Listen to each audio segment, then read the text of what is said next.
Hello, folks. Here is a face and a voice from the past. This is Max speaking, today's host of the most. Some of you will recognize me from videos way back. Such great videos as Interview with Hitler, parts 1 through 7. Past Life Adventures with Burt Reynolds. Liz, you remember that one? And it's good to be back. I was very busy for a while. I have my own company, and I'm doing weeks of 70, 80 hours, and I just couldn't do the videos anymore for a while. But I missed all of you. I hope you still thought of me from time to time. I watch the vids all the time, and I see Ronan is doing a great job, and Mr. S and Mr. Robot still around, and I'm happy that Liz was able to turn out great videos during my absence. But now I'm back, and I hope to join you from time to time. But that's enough about me. Let's say hi to Liz. Liz, are you there? I'm here, up bright and early just for you, Max. Yeah. So it's 10 to 2 here, local time, Europe. And so today we're going to talk a little bit about the future of aviation.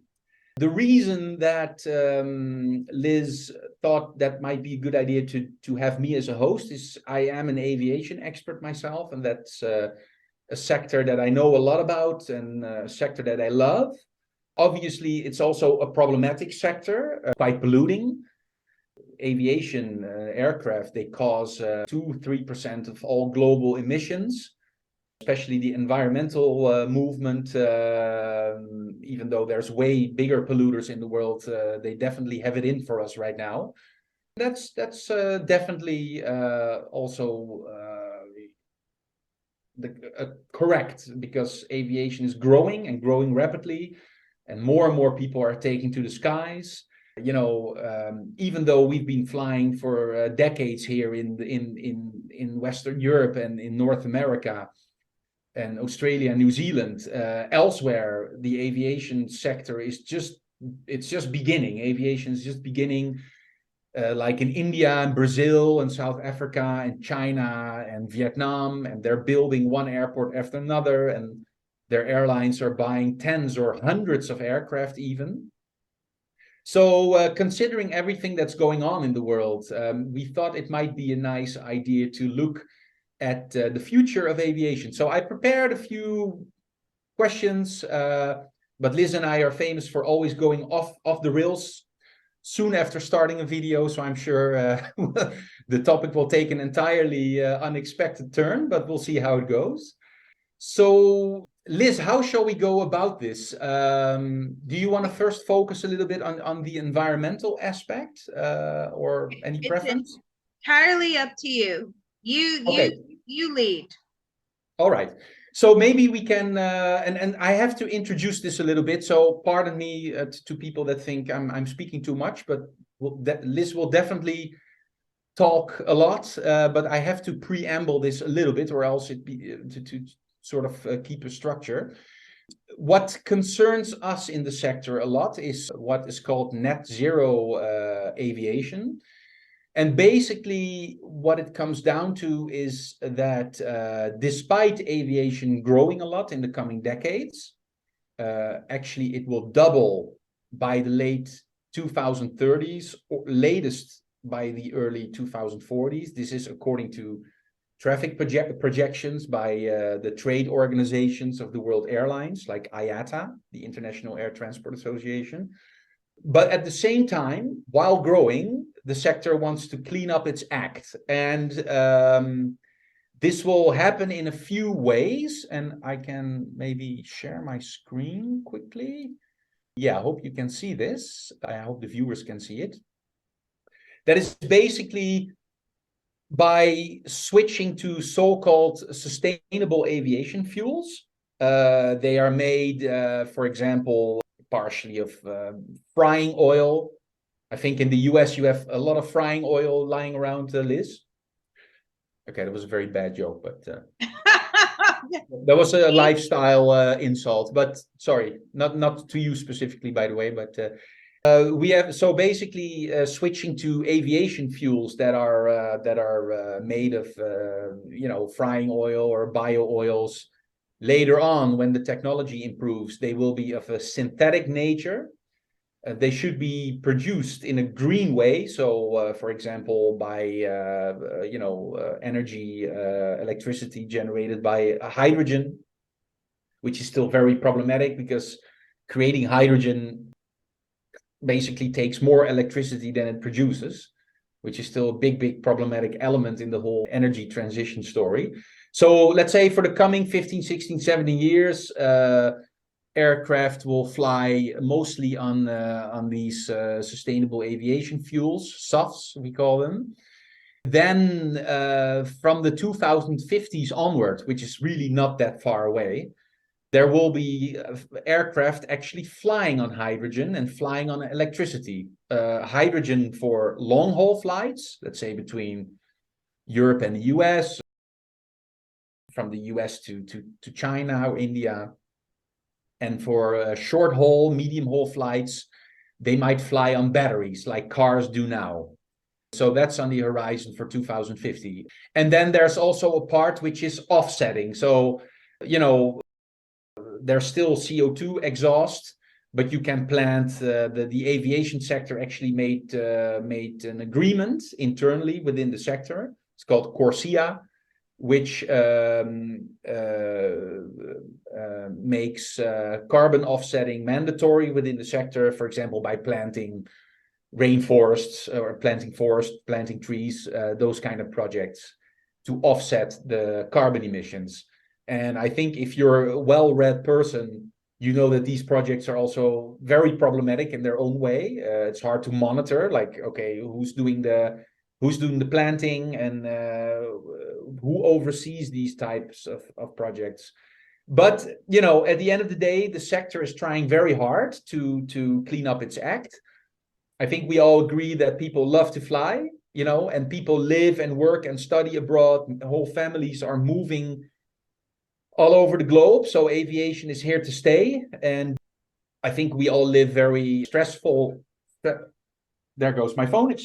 Apologies. People live, stressful and yet boring lives. And, taking a flight to abroad is kind of the cream on the cake for many people. So okay, that was a long intro. Now let's see what will actually happen. So Liz, how can we determine if aviation will actually be able to clean up its act? Can you remote view the future, or how shall we go about it? Yes, I can move aviation as an entity out into the future. How far out would you like to go? Well, let's start. Let's take this. Let's start with 2040. And the reason I mentioned that particular year is, as I just mentioned, the trade organizations have forecast that aviation will have doubled by that time on a global scale. So not here where I am, and in the US it will grow by a bit because we already travel a lot and it won't double. But overall, it will double because in other parts of the world, people are going to fly a lot more. So has aviation in effect doubled by 2040? Yes, that is correct. So it has doubled. I would say more than doubled. I would say getting towards possibly triple. Wow. That's kind of, I wonder if they can make enough aircraft to actually make that possible, but I'll take your word for it. And where on the world do you see most growth taking place? Will it actually be in countries like China and India, or will we also still see significant growth in our part of the world? Where is the most growth taking place?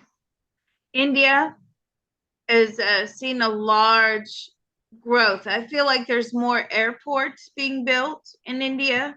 Mm-hmm. a lot more internal flights in India as well. I feel like Africa has had a few more airports built. Mm-hmm. So regions that traditionally have not had access to airports or airlines or flights, they've had to travel long distances in order to get to an airport to travel. I feel like those places are seeing airports and a lot more travel. Does this imply that travel will also still be affordable to the common person in 17 years time? I mean, it's not affordable now. I don't know about 17 years, but listen, I mean, we priced flights for 4 this summer to go from, the US to London, and it was $10,000. $10,000. I'm like, yeah, okay. I will be driving to the beach. I am not paying 10 grand to fly to London. Anyway, will it be more affordable for no, this is going to become something of a luxury. This is a discussion. I mean, we're here about psychic predictions, but obviously I'm part of that active discussion. If you, yeah, 10 grand, but considering the fact that you're flying to the other side of the world in a few hours and tearing a hole in the ozone layer, it kind of is affordable and reasonable, right? No, not $10,000. No, that's not affordable. But you're talking about business class or economy, actually? I'm talking about roach class. Oh, you have to sit back there. That's horrible. That's horrible. Yeah. So, okay. So what you're saying is it's going to be more expensive, or kind of the same as now. Like basically, it's a lot. I mean, it is sort of again, this is kind of, we need to differentiate between different parts of the world. Like from where I am, you fly to Barcelona for like $30. Like here in Europe, because of many reasons, flying is, for example, much cheaper than in the continental US, and you can get around like for virtually nothing here. Will that remain to be the case if you talk about Europe? No. Will prices double or triple or more? A lot more than double. A lot more. And how come? Is that mostly taxes, or is it just the demand supply kind of deal? No. Taxes. Is it gonna? It's mostly offsetting the carbon footprint. Mm-hmm. They don't want people flying anymore. I feel that very strongly. Now, this is all based upon quantum probabilities, but I'm getting very strongly that they don't want people flying. And considering the fact that we have many conspiracy-oriented viewers, when you say they, whom are you referring to? The Illuminati. No, I'm teasing. No, the governments, the environmental wings of the governments, especially in Europe, they really don't want people flying. Now, this goes in line with when I did a probe 100 or 200 years out, the governments had really stopped people from, free movement, whether it was within their countries or if it was outside of their countries. Our trips are going to be minimized. You know how we just get in the car now and we go where we want to go and do what we want to do? That is all going to have to be accounted for in the future. even if it's battery operated, whatever it is, they want to know what you're doing and when you're doing it. They're going to discourage the increase of the carbon footprint. But will that be, are you saying they would like you to fly less, or they would like you to not fly at all? Would they like you to fly less or not at all? Not at all. They really don't want anyone flying, or to minimize it as much as possible. They believe that you don't have to fly anymore. So, especially where people are on business, there's no need for that anymore. They believe you can see everything virtually, and that you're going to have to minimize your travel. And we're still specifically talking about Europe, correct? Yes. And how about just a holiday to the Mediterranean, or that's going to be virtual too, all from the comfort of your lazy chair? No, that's going to be discouraged. Now that brings about a whole new set of questions that we don't have to explore today. What will happen to these European tourist towns that depend upon international travel? Like, lots of holiday destinations in Spain, Greece, Italy, where people go to get some sun to escape the cold. It looks like that is going to be curtailed as well. Would there be an alternative? Like, would we go by train or bus, or would it just be the end of holidays here, as we know them at least? Will there be an alternative? Yes, I do feel like there's an alternative, and I'm saying, what is the alternative? Would it be train, bus? No. Well, what is the alternative? To have vacations within your own countries. It's not sounding so good. You might want to change industries while you have the chance. I'm teasing. I will go down together with my industry, Liz. I'm too old to change sectors. But and proudly so. I mean, I had a great run here. So okay, it's clear that European politicians, they would really like to discourage people from flying, but and we'll see how that pans out in reality. But how about the US? Most people in the US, they move 4, 5, 6 times in their lives, and people in the US, I think the average American flies about 5 times a year. How will that be in 2040? Is it more?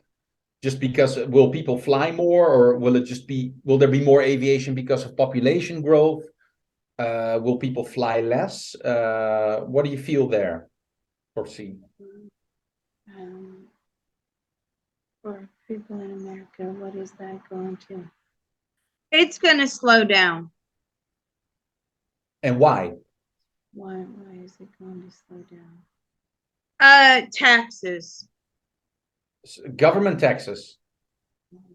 Yes, industry taxes, regulation, environmental. So you're saying that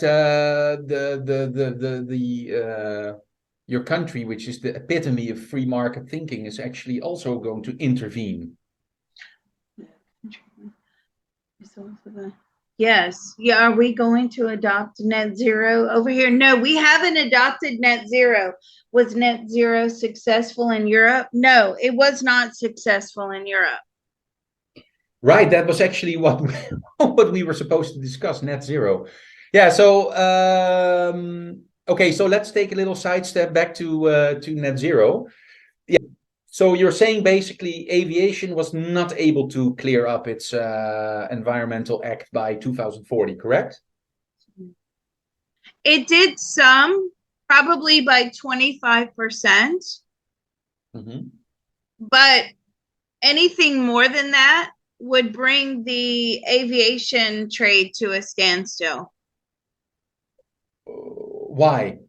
Because it would drive up ticket prices too much? Why would it? Because those are criteria that it's impossible to meet. They cannot meet those standards. Why can't they meet those standards? They would not have any customers, basically. Okay. Do you so in let's zoom in on that a little bit. So in what respect did it fail? Is it the sustainable aviation fuels that there wasn't enough of it, or what failed exactly? What failed exactly? Was it the fuels, the emissions, the amount even that airports omit, the amount of energy that it takes to run an airport? Mhm. Not only do they want to slim down the carbon footprint of the airplanes themselves, but it has to do with the airports. It has to do with everything associated within aviation. Mhm. And there's a lot of working parts to this. You know, it's all the Absolutely. underground stuff that we don't see, is what I'm getting. Like what goes on underneath the airports, conveyor belts, trucks, moving luggage, there's a lot more to it. It takes a lot to power an airport. It's not just about the planes in the sky, it's about the electricity it takes to run control towers Yeah. and everything associated Well, with it. Well, actually, that part is going really well. Like a lot of airports, at least where I am, they are already very close to net zero.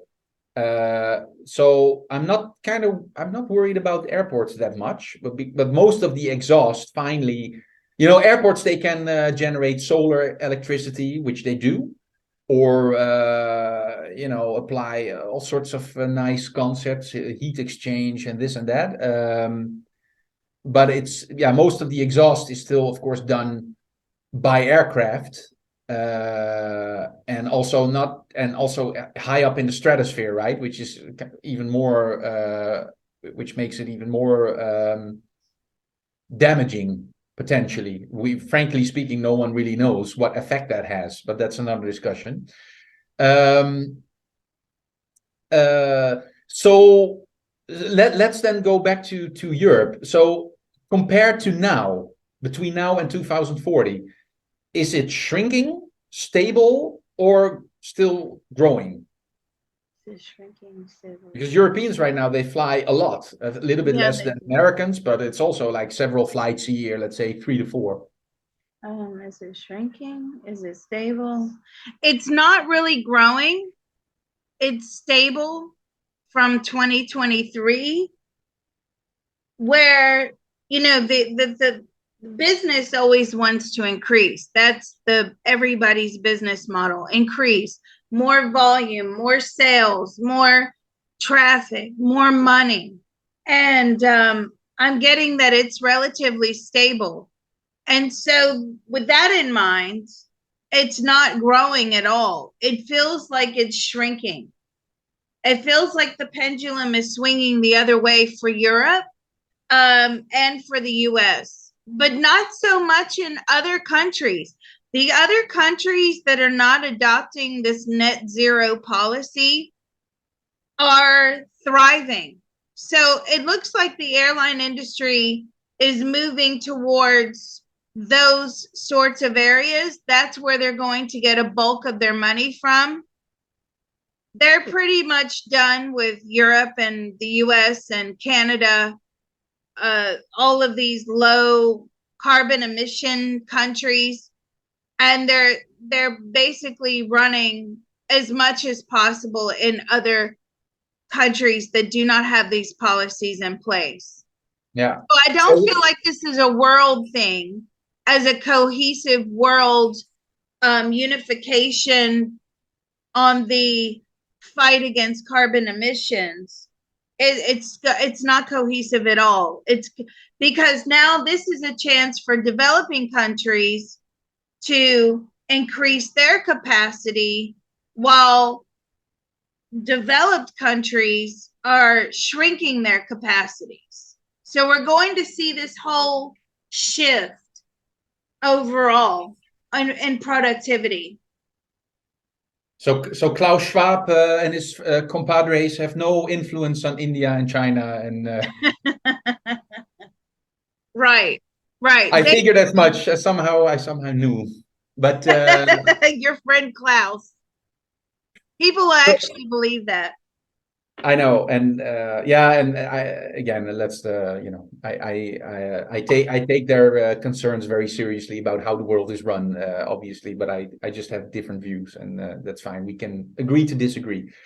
So that's very interesting. So to summarize, you see basically aviation stabilizing in our part of the world and still booming in countries like India. And how about China? Because the government there, aviation has been growing until COVID very strongly, but aviation also implies freedom, and the government doesn't particularly like their people to enjoy too much freedom over there. Do you still see it booming in that country? Yeah.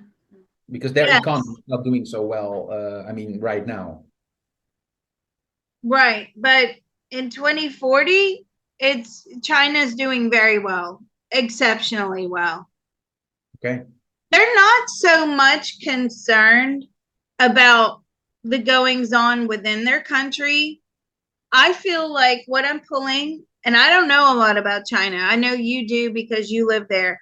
But what I'm pulling is they're more concerned with extending themselves outward across the world.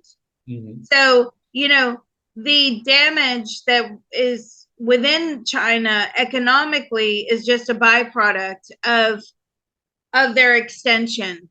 Mm-hmm. Yeah. Yeah. Interesting. Let's move out a little bit further. Let's move out to 2050. Okay. By that time, we'll like on a global level. Let's not do a regional thing, or else we don't have that much time. But do you see aviation growing further still by that time? No. Any particular reason why? I think it's reached maximum capacity. Now, the other countries are under a lot of pressure to cut their emissions and to get on board. Now we've become even more global now that the airlines are accessible in hard to reach places that otherwise never had airports before. So now there's a big global movement to cut the emissions as a whole, and they're signing up for this. Is that also because by that time will the pressure be put on by Schwab Jr.? Maybe I will be the son of Schwab, I think. Or will it be just the fact that no, that was not a serious question. What will bring on that pressure? I can only assume it's a lot of climatological disasters going on, whereby countries say, okay, we got to do something now. Or will they be put under pressure by more powerful by our part of the world to step in line? Why the decrease? What is going on in those countries? It's about allowing more trade economically and bringing those countries on board as equal trade partners instead of, the West just pillaging their resources all the time at cheap costs. And that's what I'm getting. I'm not saying I have an opinion either way. I don't even know about that stuff. But what I'm getting is, now these countries have a bit more clout. And so the West is having to work with them more. And in order to initiate like fair trade agreements, more fair trade agreements, it's, well, we want to do this for you and give you fair price for your products. However, you have to meet the environmental standards that we're proposing. Wow. Have there been more natural disasters? Yes, there have been more natural disasters. Have they been increasing? Yes, there is an increase. Have we seen a global temperature warming across the whole globe? Yes, that is correct. Mhm. Have we seen mass flooding in places that otherwise should, are underwater now? No, not so much, but definitely a lot more weather patterns that are increasing the concern of everyone. Yeah. That brings me to an associated topic, but it's interesting because you triggered something there. Um, because of the kind of the destabilizing climate zones and weather patterns, there have been more instances of clear air turbulence. So many people who fly a lot, I'm one of them, we've been noticing like way more turbulence than in the olden days. And the jet stream has become faster. Sometimes you can do a transatlantic hop this way to Europe in 5 hours and 20 minutes. Used to be 6 hours in the winter. But there's Liz, you might know when you fly over the continental US, you have way more turbulence than you used to have back in the 70s and 80s. Oh, yeah. And there's there's kind of a few hotspots in the world, like the Indian Ocean, where you have aircraft being shaken very hard, and people flying against the ceiling, and that's increasing. So how does that look like? What does that look like in 25 years? Will flying be a very arduous thing? Actually, a very kind of I mean, it's already quite uncomfortable now, depending on how you fly, but will it kind of be a semi-dangerous activity by then? Or is there technology by then that enables aircraft to fly around that kind of weather and identify it beforehand? Turbulence. And then 2023. I feel in some areas there is a lot more turbulence. Have they managed to detect it? New systems in place to detect it more? Yeah, there are new systems in place to detect it more, but it's not always possible to fly around it. That's right. But at least they have a warning system in place now. Especially, I don't know why they're showing me this, and I don't know anything about flying, right? I You might like flying. I don't find it thrilling. I just want to get where I'm going and get there fast. I don't find sitting on the plane fun. I don't find taking off and landing. No. I don't like the food. I don't like being crammed in with a load of people, right? I just don't. And that's because I travel with kids. And Sure. everybody knows that that is hell on earth when you are traveling with kids, right? It's just awful. I've walked across the Atlantic several times. Why? Because my toddler insisted on not sitting down, and we were up and down the aisles the whole bloody flight. Anyway, what was the question? It's more mountain, something to do with the mountainous regions cause more turbulence, and I don't know why. Yeah, for example, well, you have a lot of turbulence, for example, when you take a transcon flight and you're, let's say, over Colorado near the Rockies. I did not know that. It's like it's very, very bumpy ride, and getting bumpier still. Like that's a trend that's been observed since the 70s, actually. Why is it more bumpy over mountainous regions? Well, just the same reason why you see more and more tornadoes over the plains, right? And more intense ones, and like out of season ones. So it's just that specifically that area, the cold air from the north clashing with the warm air from the south, and moist air from the south, creating more intense weather. Anyway, that's really a very specialized topic we're going. Let's but you can Google that, like, is turbulence getting more severe, and you will find very interesting articles for anyone who wants to check into that. And no, I don't like to fly anymore. I haven't liked it since 9/11, basically. I think the charm went out of flying after the 90s, and I'm still fascinated by by Airline food when I see blue colored beef, where I think, how is that? How is that possible, and how is this edible? Nevertheless, I eat it somehow, and I'm still alive. Oh God, I don't do it.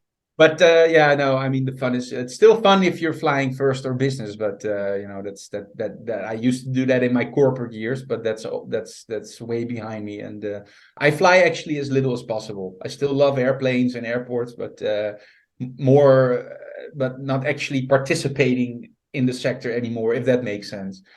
And I hope my colleagues won't see this video, but I'm here with my face after all. So by 2050, do you still have a few minutes, Liz? Yes, I do. Still have a few good questions, I think. So, as mentioned before, the sector by 2050 envisages large-scale use of hydrogen power electrical aircraft. Does that happen? Electrical aircraft. Do you see cool like flying wings, flying on hydrogen, and do you see aircraft on batteries flying around Europe or the US or I elsewhere? see hybrids. Hybrids. I That's see hybrids. I see they're not willing to take that chance of going pure electrical. I just feel like there's not a lot of confidence in the industry with electric planes, like pure electric planes, but I see they have come up with some hybrids. So that's what I'm getting very strongly. And that's how the airline industry is going to combat the emissions and the environmental charges, because I feel there's a lot of pressure on the airline industry. It's you have to clean up your act. You have to. And that's how they're going to accommodate to try to keep the prices low. They will get credits, and I don't understand that system, but they're going to get credits for, the more they clean up, the more tax credits or environmental credits they're going to get. So they're trying to keep the prices low. I don't feel that the airline industry wants to have high price flights because they know that's a disaster for them. And I'm saying, well, what about the economy? From COVID 2021, now looking at 2023 with the inflation, has Europe ever recovered from this mass inflation in 2022, 2023? And I feel I'm getting a no. They've never really recovered. It's almost like the pendulum swinging the other way. We're still going in reverse, where people had a lot more disposable income. Even when I look out in 2040, 2050, money is tight. The rich are getting richer, the poor are getting poorer. Have we gone to digital? It looks like Europe has gone to digital or, cashless society. And that is also having an effect on a lot of people. There's nothing that you don't pay tax on anymore, right? Whereas before, people could make a lot of transactions using cash, or these monitoring systems were not really in place. Now it's full monitoring on all of our spending. And that won't happen in the US? Does that happen in the US? The US is a lot slower at adopting this. Is that because of just the nature of the culture, geography, economy, or is that also because of pushback from the people, which are, as we know, much more suspicious toward the motives of their government? Is that because... So we're going off track here. This is one of the moments where we go off the rails, but fine. That's okay. As long as we go off the rails and not off the clouds and nosedive, I'm good with that. Is it because of pushback from the American government? I mean, pushback from the American people? No, it's not because of pushback from the American people. It's because the government and the country is just so large in order to upgrade all of their monitoring systems, their computer systems to carry this out, that would cost trillions and trillions and trillions of taxpayer dollars. And they just haven't been able to implement it as effectively as a smaller country in Europe. Yeah, makes sense. Let's go back to aviation. We'll definitely revisit that in a future video, or you with one of the esteemed colleagues. I just want to ask a quick question. Let's say 3 questions with some sub questions. Let's talk about supersonic flying. There is a company called Boom. A very unfortunate name, I find. It reminds me of a crash, but okay. That is trying to reintroduce supersonic aircraft. You remember as a Brit that we had the beautiful Anglo-French Concorde, which flew commercially between 1976 and 2003. And it's been gone now for 20 years. I can't believe it, but I might be off there a few years, but I think it was 2003 that it made its last flight, or 06, I don't know. I should know, but I don't. Forgot. So this company wants to reintroduce supersonic aircraft by the late 2020s. And some airlines, as you can see, like United, and I think one other, maybe American, they've actually put in some options, not orders, but options. What's your feeling about this? Supersonic flying is very polluting. It's very noisy as well. They're trying to, invent their way around it, but I'm very skeptical myself. What's your vision telling you? Will we ever fly between London and New York again in 3 hours, like in the 80s and 90s? Between New York and London in 3 hours. Yes, but it won't be through supersonic. So what kind of technology will it be? It will be a cleaner technology. It hasn't been invented yet. That's coming in the mid 2030s. Okay, what's the nature of the technology? Because right now they're expecting the first hydrogen aircraft to actually be rolling out of the hangar, like an experimental one, by 2035. Are you talking about hydrogen, or you're seeing something completely different? Is it going to be hydrogen? I think it's going to be a mixture of hydrogen and solar. Solar even. Okay. Let me ask you this. So basically, we've been flying now for 120 years, and half that time has been in jets. And even in the near future, okay, the engines might be different, the fuel might be different, but it's still the same old, same old. We'll be sitting in a fuselage with wings and with some type of engine, and which is kind of surprising, right? Because why there might be a few more computers and this and that, but aviation hasn't changed much since the 1960s. In a way, it's the same technological paradigm. Do you still see, we have alien contact coming? Do you see anything like really disruptive happening? Aliens giving us anti-gravitation, UFOs, something entirely different, whereby at a certain point in the future, we'll be traveling in an entirely different way? No. Okay, that's a bummer.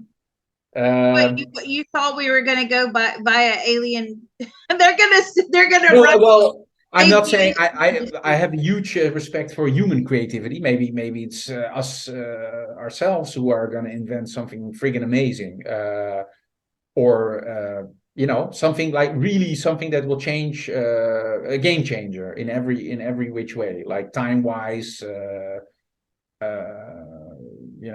environmentally speaking. Or it's just going to be a little bit more hydrogen, solar, like some things we know now theoretically already, and that we make work somehow, and then that's it for the next decade. So what is it you see? Well, I don't see aliens flying the planes. Thank God. I wouldn't trust them because anyway, that's a You whole other can of you're worms.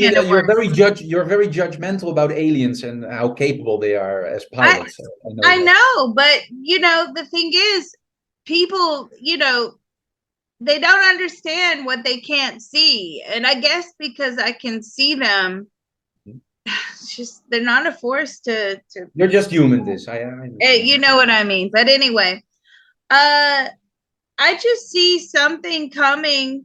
Uh I feel like planes are going to get larger, actually.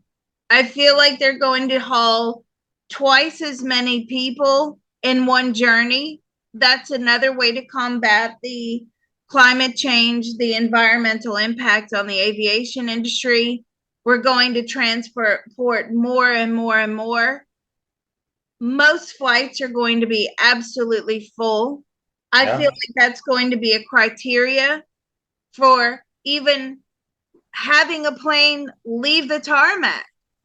The flight you have to justify that it is full or there's enough people on board to warrant the carbon emissions that you are going to put out from that Yeah. one flight.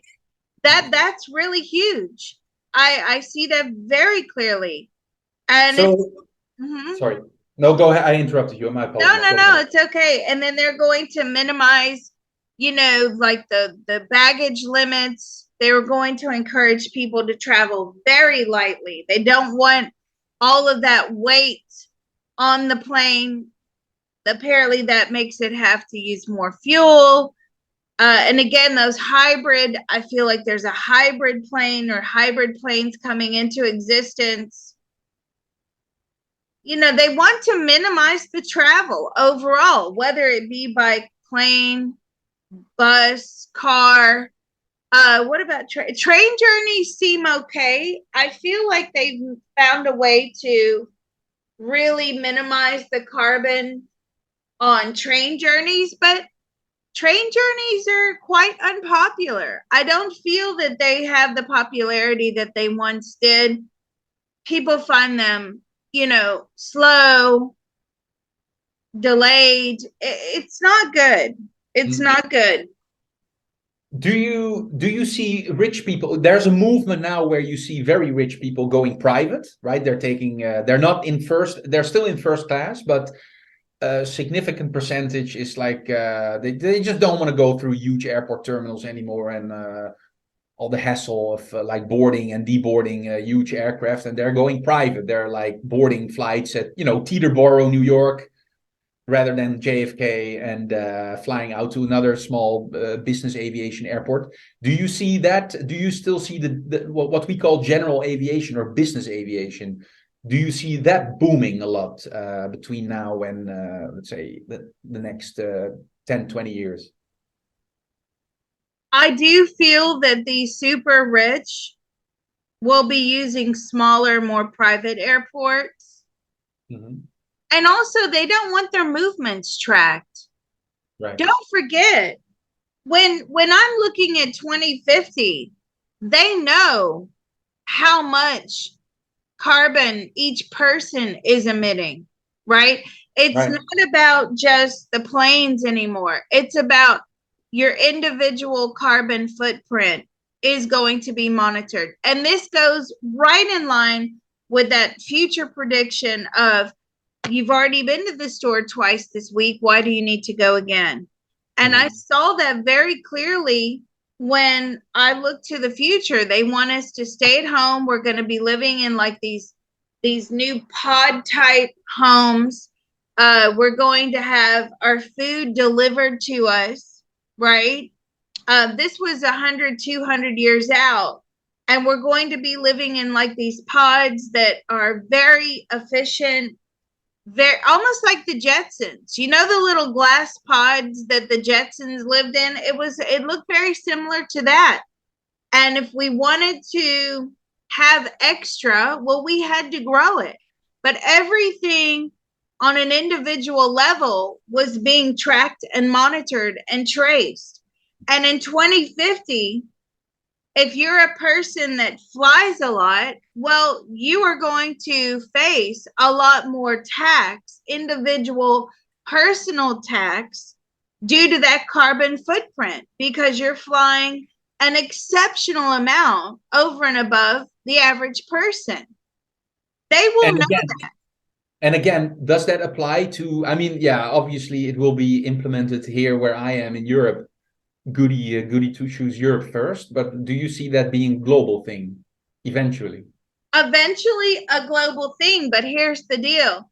If you're private, if you are a private person, you're wealthy, they're going to have these no questions asked charter flights, right? Mhm. So, especially for internal flights across the US, Canada, you're going to go on these private charter flights where they're not reporting that information to the government. But if you're going through these massive airports, they've already got your biometric data. Certainly in Europe, our European passports, which I think we're going to be swapping over back to British passports soon, but they have our biometric data. I'm not so sure about the American passports, but anyway, I can't remember. Anyway, they're going to have that information. So that's all going to be attached to you as an individual. If you're taking an excessive amount of flights or trips, or, you're going to have to pay for that in your taxes. In the US, we have to file our taxes every year. And I'm not saying by 2050, but certainly further on out, I can see where your carbon footprint is going to be included in your tax return. And you will have to offset that carbon footprint in that tax return. You will be charged. This is how they're going to minimize the travel. And then, of course, eventually what I saw was they're going to be able to track every vehicle. This is way out in the future. They're going to track every vehicle. It doesn't matter if it's battery or solar or whatever. It's going to you are going to have to, all of these trips are going to be reported. Mm-hmm. And you will have to offset that. And they'll say, everything's going to be this whole idea of freedom of movement. It's all going to, be restricted in the future. Food is going to be rationed as the population is growing. And I'm talking about 200 years out. Is the aviation industry still going in 200 years?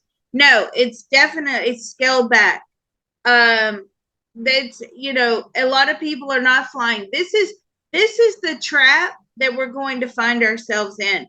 The problem is, even in the other videos with cashless society and the AI shrinking the consciousness and all of that, those new generations will not know any better. So they won't appreciate the amount of freedom that we have now, even though we feel that even now our freedoms are restricted. They won't appreciate it. They won't know any better, right? You can't miss what you don't know. And exactly. So therefore, this is just the way it is to them. And they're going to be under strict control. But they kind of won't mind it in a way, right? No, they're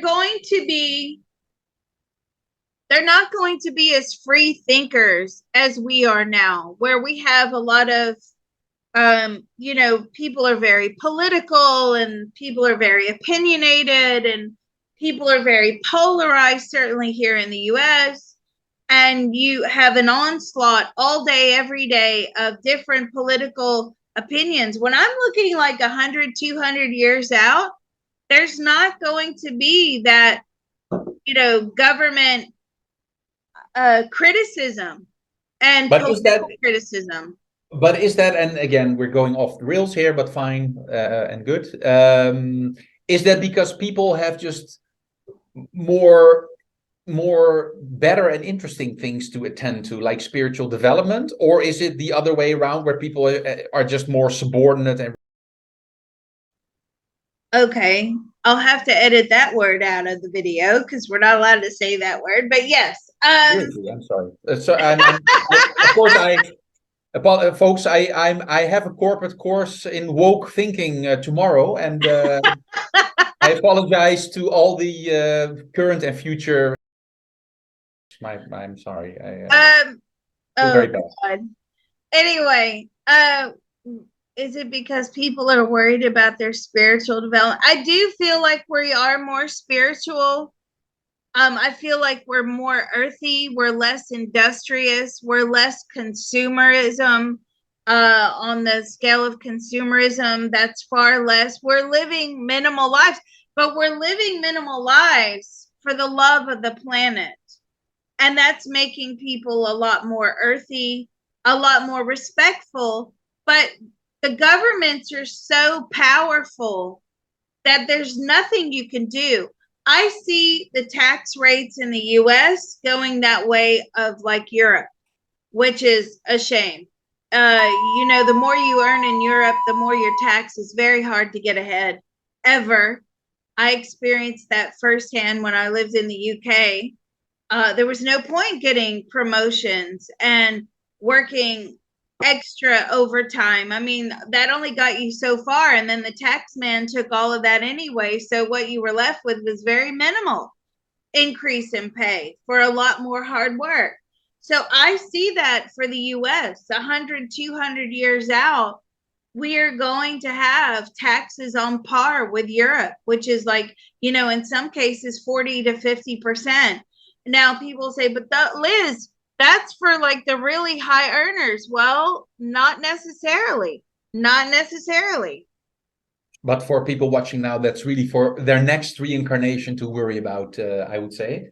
Well, yeah, but you know what? That's true, because I always say, even now, if you really believe you're tied to the family that you're with now on a soul level, you can plan now for your future lifetime.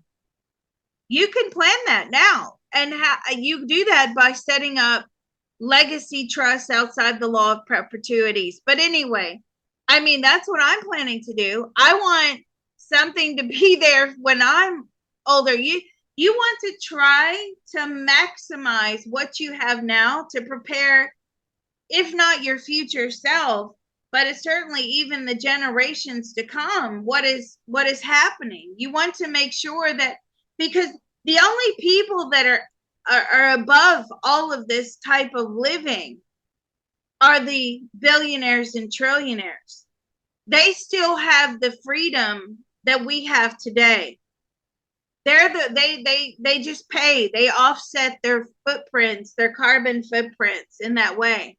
Whereas people who are like us, right, we don't have that luxury, and it's going to be even more tightly controlled in the future. So the best thing that you can do, even for your future generations, is to try to stretch that wealth out to span across the generations, because the theory is that most of the wealth that one person has earned, the next generation spends it. By the time you get to the third generation, it's all gone, and it's rinse and repeat, right? So you want to make sure that wealth is stretched beyond that, in order that it reaches those third, fourth, fifth generations of your family members, because most likely when you reincarnate, you're going to be in that realm.